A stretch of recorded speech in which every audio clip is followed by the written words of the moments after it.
Friends, I want to begin my thoughts this morning with a statement that will, I sense, elicit no dissent. That we live in tumultuous, fearful, depressing, and often in terrifying times. The lingering, or perhaps the enduring, consequences of COVID, our toxic and rivalrous partisan political process, economic dislocation and uncertainty, and our overheated social media, just to name a few of the most prominent disturbing elements of the chaos of our times. But the one phenomenon to which I want to direct my attention this morning, and one of the most disturbing elements in our current malaise, is the disturbing prevalence of conspiracy theories. Those malignant ideas that claim to know how certain groups or individuals are really behaving, in spite of how it seems to the unbiased eye, about what those groups or individuals are really up to, in spite of all appearances. And I want to consider the following topics. First, to say something about two different types of conspiracy theories. Then to think about the origin of the most pernicious type. And finally, what we can and cannot do about it. Here are some examples of conspiracy theories. That Obamacare really intended to create death panels to decide who shall live and who shall die. Now, we know that this claim was and is false. Here's another, that the attacks of 9/11 were not conducted by Al-Qaeda working alone, but really with the help of the United States government, which let the attacks succeed. And another, that the government is really hiding the ineffectiveness of the COVID vaccine from us, or that the Jews are secretly plotting to take over the world economy and thereby to control the world itself. A theory that goes all the way back to a pamphlet known as the Protocols of the Learned Elders of Zion, which was first disseminated more than 150 years ago. All these conspiracy theories continue to be roundly discredited, but, and here's the crucial point, they still nevertheless remain alive. And in some quarters, they form the nucleus of a group's animating worldview. Indeed, this type of conspiracy theory, which is so pernicious and has contributed so much tragedy and grief, never seems to die. Now, let me tell you the kind of conspiracy theory that I'm not talking about this morning. A good example of this can be found in the Hebrew Scriptures, and that is the conspiracy against King David by a man named Ahithophel, who spearheaded the plot against David on behalf of David's son Absalom, who was seeking to overthrow his father. Now, this conspiracy, unlike the more pernicious kind, is based on claims about David that very well may have been true. For in the previous episodes leading to David's accession to power, the biblical author indirectly and with the utmost discretion hints that David ascended to the throne by orchestrating behind the scenes the murder or the exile of possible opponents. And this suspicion about David's treacherous actions and equally treacherous motivation is supported by David's deathbed instructions to another son, Absalom, that he be sure to murder David's enemies. And so not all conspiracy theories are alike. Some, like the one against David, may be the result of legitimate suspicions about real events and real motives. These theories are based on plausible evidence, however difficult it would be to confirm those suspicions. But it is another kind of conspiracy theory that I want to discuss now. The ones that are based on no facts and on no evidence whatsoever. To understand this kind of conspiracy theory, we must briefly explore two factors. First, the fertile ground, the context in which these theories take hold and thrive. And secondly, the reasons that they do thrive, even in the absence of compelling evidence. Now, as for the first factor, the context, we must surely agree that these conspiracy theories are most likely to take hold in times like ours, when the gap between the haves and the have-nots is at an all-time high, when workers, like the workers who are currently on strike against the automobile manufacturers, are fed up with the economic disparity between the bosses who reap the rewards in a boom time and the workers who benefit from it very little. Or when the social contract is in shambles and when different groups have little, if any, common ground. Or when our social media and our cable television stations constantly arouse virulent animosities and with expressions of hatred point the finger at their perceived opponents, Americans against Americans. And so grievances abound, aggravated by social media that uses algorithms to push users toward ever more emotional and conspiratorial content. And so it has never been easier for false and malignant theories to spread wildly. And in tumultuous times like ours, these economic and social and rhetorical realities provide fertile ground for pernicious conspiracy theories to take hold, thereby undermining the social glue that holds societies together, like elements of mutual trust, common interests and values, a commonly accepted series of stories about the past, and acceptance of policy differences for the future. Moreover, conspiracy theories are likely to thrive when these theories confirm what people already believe or want to believe. That, for example, the government is a malignant force, that in the end, they're not coming after me, they're coming after you. And so the specter of government that is against us resonates, and resonates deeply with those who are already are behind and feel behind, or worse, ignored. And so what are the aggrieved likely to be feeling about their lives and the forces that they sense are against them? What animates these theories? What brings them to life? What gives them such durable life and power? Two factors, I believe: resentment and fear.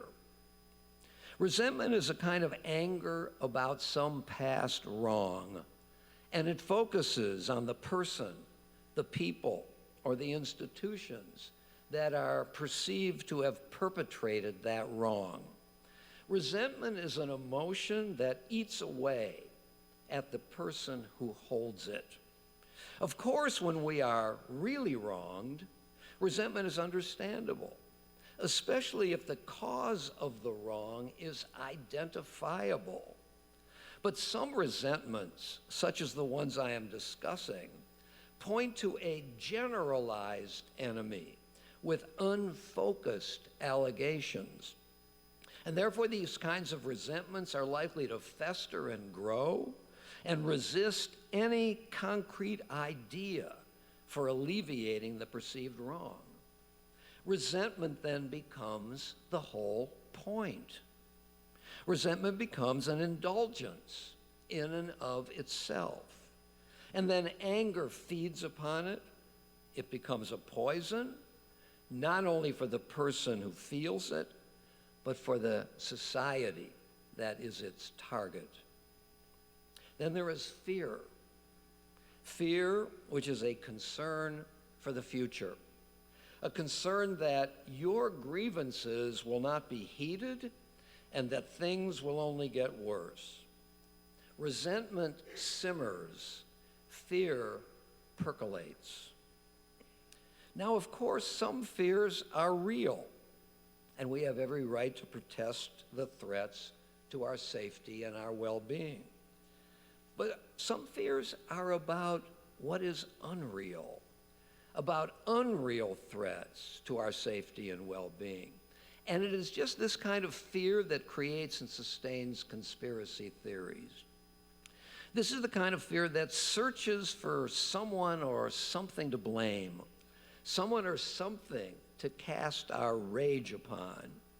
Fear of the government, fear of political opponents, fear of a particular group, fear of an unspecified perpetrator, fear of perceived and powerful enemies who are working in secret against them. And these irrational fears make those who feel them particularly vulnerable to charlatans, to manipulators, who exploit these suspicions and these fears for their own purposes. Manipulators who exploit those who want to be heard and who want to be seen, who look for support and for a community of the like-minded, and who are willing to act as a mob to strike back and to feel the thrill of acting together with other aggrieved individuals.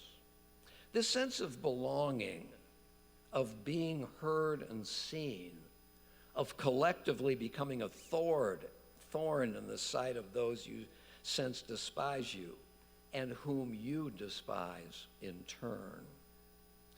And so, what is to be done about these wild, though effective and dangerous conspiracy theories? Well, perhaps we could undermine these theories by using reason, by appealing to the evidence or the lack of evidence in order to convince others that their fears are unfounded and misguided, and that the enemies they detest are not enemies at all. Let us reason together, we might say. To these suggestions, the great British philosopher David Hume asserts that reason, far from being sovereign, is in fact the slave of our emotions. And this idea is powerfully reinforced by the contemporary British philosopher John Gray. Here's what Gray says: "You cannot dispel an illusion simply by demonstrating that it is an illusion. The human mind is programmed for survival, not for truth." How stunning is that insight? The human mind is primed for survival and not for truth. Now, I find the claims of Hume and Gray stunning because they show us that neither reason nor demonstration nor the piling up of counter evidence is the way to take the strength out of conspiracy theories. No amount of evidence will convince true believers that the government was not involved in 9/11, or that the Jews are not bent on world domination. The power of reason cannot prevail because the cause of the conspiracy theories is a felt threat to one's survival. If I feel a threat to my physical existence, or to my way of life, or to my cherished customs, or to my religion, or to my views about marriage or sexual identity, or public prayer, if I feel these threats are real, then reason will be impotent against them. Well then, what might weaken those fears and the conspiracy theories that emerge from them? How about education? Education for how to spot bogus conspiracy theories. Or how about fact-checking or warnings in advance? These scholars that I have briefly consulted about these things seem to agree that these approaches too cannot work. Well, what then? Now, given the persistent power of conspiracy theories, it would be the very definition of chutzpah to offer the solution. But here's a thought, and perhaps just a thought. Since our current social turmoil puts at a disadvantage those with fewer resources and those most affected by the massive social change we are undergoing, and therefore those people who are most susceptible to conspiracy theories, we must work to ameliorate those vulnerabilities, those deep insecurities, through social policies that will give these aggrieved individuals greater opportunities and a greater piece of the American dream, through which most of us in this sanctuary live. People with real hope to be able to improve their lives, with real confidence through concrete policies that their grievances are being heard and met, with a real sense that their cultural anxieties are being understood, even honored during this period of massive social transformation. People who feel that they are being heard and that the quality of their lives matters to society and its leaders, and which is backed by real policy legislation. People who come to feel these things will, I surmise, be less likely to embrace poisonous conspiracy theories. Now, of course, not everything can be resolved by political action. But in a democracy, the will of the people can bear enormous fruit. Just think about the effect in the last 15 months of the successful grassroots action in several states that moved forward a crusade for the preservation of the reproductive freedom endangered by the overcoming of Roe versus Wade, including, as one of the successes, the successful ballot initiative in Ohio this past August. All of this should embolden us, citizens, to support those candidates who favor, through bold policy initiatives, creating a society in which corrosive resentments and conspiracy theories will have little or no oxygen, and who will work to create a society in which the prospect of a better, safer, more optimistic life for all will once again become the rule for the many in this great and promising land of ours. Amen.